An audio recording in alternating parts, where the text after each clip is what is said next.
بسم اللہ الرحمن الرحیم۔ علامہ اقبال کہتے ہیں انسان کی زندگی ایک مرغ کی طرح ہے، شاخ پر بیٹھا کوئی دم چہچہایا اور اڑ گیا۔ زندگی انسان کی ایک دم کے سوا کچھ بھی نہیں، دم ہوا کی موج ہے، دم کے سوا کچھ بھی نہیں۔ موت کی یہ عالمگیر حقیقت اللہ تعالیٰ کے اس فرمان کے بالکل عین مطابق ہے کہ یعنی ہر نفس کو موت کا ذائقہ چکھنا ہے، جسے سمجھنے کے بعد اس بات میں شبہ نہیں رہتا کہ علامہ اقبال کا تصور موت فکر اسلامی کی عین مطابق ہے۔ اب اس بارے میں تو ہر انسان بخوبی جانتا ہے کہ سب مخلوقات نے مرنا ہے، لیکن کب مرنا ہے یہ بات انسان کی پیدائش سے لے کر اب تک سوالیہ نشان بنی ہوئی ہے۔ حتیٰ کہ سائنسدان بھی اس قدر حیرت انگیز ترقی کے باوجود بھی اس سوال کا جواب جاننے سے قاصر ہیں، کیونکہ اللہ تعالیٰ کی طرف سے موت کی مقررہ مدت ایک راز ہے، لیکن قرآن و حدیث سے کچھ ایسی نشانیوں کا ذکر ملتا ہے جو موت کے قریب اکثر لوگ محسوس کرتے ہیں۔ اور سب سے پہلی نشانی جسے سکرات کا نام دیا گیا ہے کہ اس بارے میں قرآن پاک میں اللہ تعالیٰ کا فرمان ہے کہ موت کے سکرات کا وقت یعنی موت سے پہلے سختی ہونے کا وقت اپنے حق کے ساتھ آ گیا، یہی وہ چیز تھی جس سے تو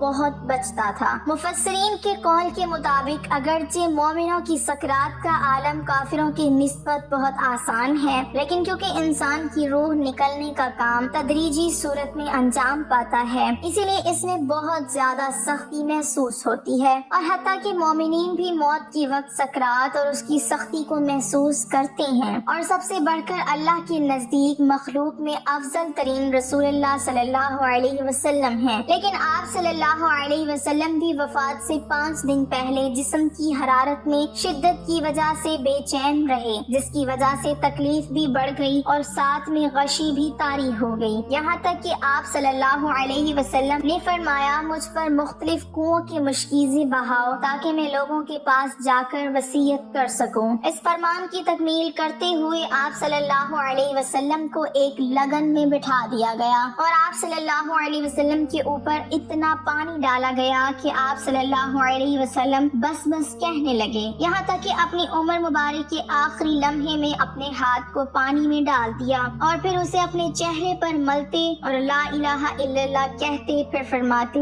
کہ بے شک موت سکرات اور شدید ہے، جس سے یہ ثابت ہوتا ہے کہ یہ سختیاں پیغمبر اسلام حضرت محمد صلی اللہ علیہ وسلم سے بھی مربوط ہیں۔ اگر سکرات کے لمحات کا تفصیلی جائزہ لیا جائے تو یہ اس تکلیف کا نام ہے جو براہ راست روح پر نازل ہوتی ہیں اور تمام اعضاء کو گھیر لیتی ہے، یہاں تک کہ روح کا وہ حصہ بھی تکلیف محسوس کرتا ہے جو بدن کی گہرائیوں میں موجود ہوتا ہے۔ پھر یہ تکالیف تمام بدن میں یوں پھیل جاتی ہے کہ ہر رگ پٹھے حصے اور جوڑ سے روح کھینچی جاتی ہے، نیز ہر بال کی جڑ اور سر سے پاؤں تک کی کھال کے ہر حصے سے روح نکال لی جاتی ہے۔ لہٰذا اس قدر شدت کے مراحل کو بھانپتے ہوئے بزرگوں نے تو یہاں تک فرما دیا کہ موت کی تکلیف تلوار کے وار، آرے کے چیرنے اور کینچی کے کاٹنے سے بھی زیادہ تکلیف دہ ہے۔ اس کے علاوہ مزید کہا جاتا ہے کہ موت کے قریب انسان کا رنگ مٹیالہ ہو جاتا ہے، گویا مٹی سے بھرا تھا تو مرتے وقت بھی مٹی ظاہر ہوتی ہے۔ اس کے بعد ہر رگ سے روح نکالی جاتی ہے، جس کی وجہ سے تکلیف جسم کے اندر باہر ہر جگہ پھیل جاتی ہے، ہونٹ سوکھ جاتے ہیں، زبان سکڑ جاتی ہے اور انگلیاں نیلی پڑ جاتی ہیں۔ پھر آہستہ آہستہ جسم کے ہر حصے پر موت طاری ہوتی ہے، پہلے قدم ٹھنڈے پڑتے ہیں، پھر پنڈلیاں اور پھر رانیں ٹھنڈی پڑ جاتی ہیں، اور یوں جسم کے ہر حصے کو سختی کے بعد پھر سختی اور تکلیف کے بعد پھر تکلیف کا سامنا کرنا پڑتا ہے، یہاں تک کہ روح حلق تک کھینچ لی جاتی ہے۔ اس حالت میں سستی اور ضعف انسان کے پورے وجود کو گھیر لیتا ہے، جبکہ رخسار کا رنگ مکمل طور پر تبدیل ہو جاتا ہے۔ ابتدا میں زبان بولنے سے قاصر ہو جاتی ہے، لیکن آنکھیں، کان اور دوسرے اعضاء ابھی کام کر رہے ہوتے ہیں، یعنی کہ انسان دنیا اور اپنے اموال کی طرف حسرت کی نگاہ دوڑانے کے بعد اپنی اس حالت پر پشیماں ہو جاتا ہے۔ اس کے بعد موت اس پر چھا جاتی ہے اور اس کے کان بھی کام کرنا چھوڑ دیتے ہیں، پھر نہ بول سکتا ہے اور نہ سن سکتا ہے، اس کی آنکھیں گول گول گھومنا شروع کر دیتی ہیں، پھر کچھ دیر بعد موت کا سایہ اس کی آنکھوں تک آ جاتا ہے اور انہیں بھی اپنے اپنی لپیٹ میں لے لیتا ہے اور اس کی جان بدن سے نکل جاتی ہے اور آنکھوں کے ڈیلے اوپر چڑھ جاتے ہیں، یعنی مردہ کھلی آنکھوں سے اس دنیا سے کوچ کر جاتا ہے۔ مرنے کے بعد میت کی آنکھیں کھلی رہ جاتی ہیں، اس حوالے سے سائنسی توجیحات بھی پیش کی جاتی ہیں۔ تاہم یہ سوال کہ مرنے کے بعد میت کی آنکھیں کیوں کھلی رہ جاتی ہیں، تو اس کا جواب خود حضرت محمد صلی اللہ علیہ وسلم نے دیتے ہوئے رب تعالیٰ کے اسرار سے قیامت تک آنے والے انسانوں کو آگاہ فرما دیا۔ آپ صلی اللہ علیہ وسلم نے فرمایا تھا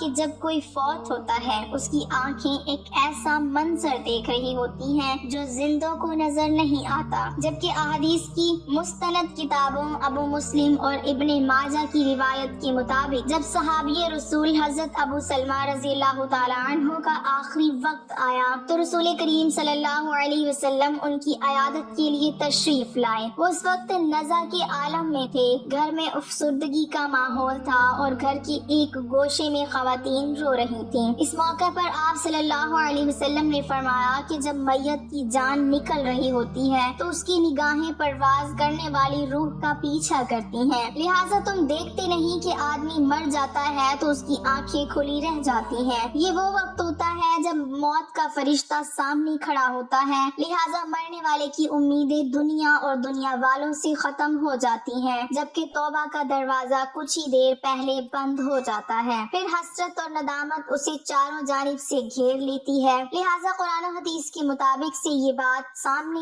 آتی ہے کہ سکرات ایک ایسا نازک لمحہ ہے جس وقت ایمان پر ثابت قدمی ہی ایک مومن بندے کی کامیابی ہے، لیکن اس وقت مومن بندے کے خلاف انسان کا ازلی دشمن شیطان اسے راہ راست سے ہٹانے اور اسلام سے پھیرنے کی کوشش کرتا ہے اور عقیدہ توحید سے اس کے دامن کو خالی کرنے کے لیے حملہ آور ہوتا ہے اور مختلف ریبانہ انداز میں دھوکے دیتا ہے، کیونکہ اس حالت میں انسان اس قدر خوفزدہ، پریشان اور حیرانگی کے عالم میں تنہا کھڑا ہوتا ہے کہ اسے کسی اپنے کے سہارے کی شدید ضرورت محسوس ہوتی ہے اور شیطان اس ضرورت سے فائدہ اٹھاتے ہوئے اس پر مختلف طریقوں سے حملہ آور ہوتا ہے۔ اللہ تعالیٰ سے دعا ہے کہ وہ ہمیں موت کی ان تمام سختیوں سے محفوظ فرمائے اور ہمارا خاتمہ ایمان پر کرے، آمین ثم آمین۔